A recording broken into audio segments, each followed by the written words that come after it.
আসসালামু আলাইকুম। আশা করছি সবাই ভালো আছেন। কিছুদিন ব্যস্ততার কারণে সেভাবে প্রকৃতির দৃশ্য আমরা ধারণ করতে পারিনি, তাই আজকে আবারও পড়ন্ত বিকেলে বের হয়েছি প্রকৃতির সেরা কিছু দৃশ্য দেখার জন্য। দেখা যাক কি কি আপনাদের দেখাতে পারি, সাথেই থাকুন। বৈশাখ মাস প্রায় শেষের দিকে, তাই গাছে গাছে দেখা যাচ্ছে হুষ্টপুষ্ট আম কাঁঠাল। এবার যদিও আম কাঁঠালের পরিমাণ মনে হয় একটু কমই, তারপরও ভালোই রয়েছে। এবার অতিরিক্ত খরার কারণে গাছে গাছে আমের পরিমাণ একটু কম হয়েছে, এছাড়াও লিচুর পরিমাণও মনে হয় কম রয়েছে। যাই হোক, সব মিলে মোটামুটি যা রয়েছে তাতেই চলে যাবে। আর কিছুদিনের মধ্যে হয়তো এগুলো পাকা শুরু হবে।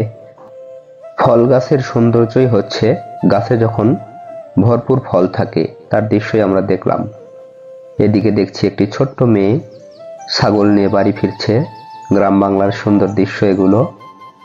আমরা ঘুরতে ঘুরতে আমাদের গ্রামের প্রিয় জায়গা নতুন পুকুরের পাড়ে চলে আসলাম।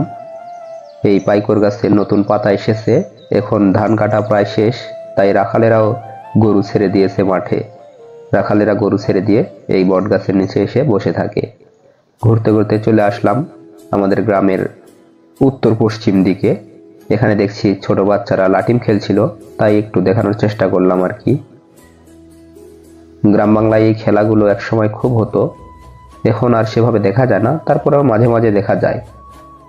এর মাঝে বলে রাখি, যারা আমাদের পেজ এখনো ফলো দেননি অথবা আমাদের চ্যানেল এখনো সাবস্ক্রাইব করেননি, তারা অতি দ্রুত চ্যানেলটি সাবস্ক্রাইব করুন, সেই সাথে পেজে ফলো দিয়ে রাখুন। তাহলে প্রতিনিয়ত পাবেন এমন সুন্দর সুন্দর ভিডিও। দেখতে থাকুন শেষ পর্যন্ত, আশা করছি ভালো লাগবে।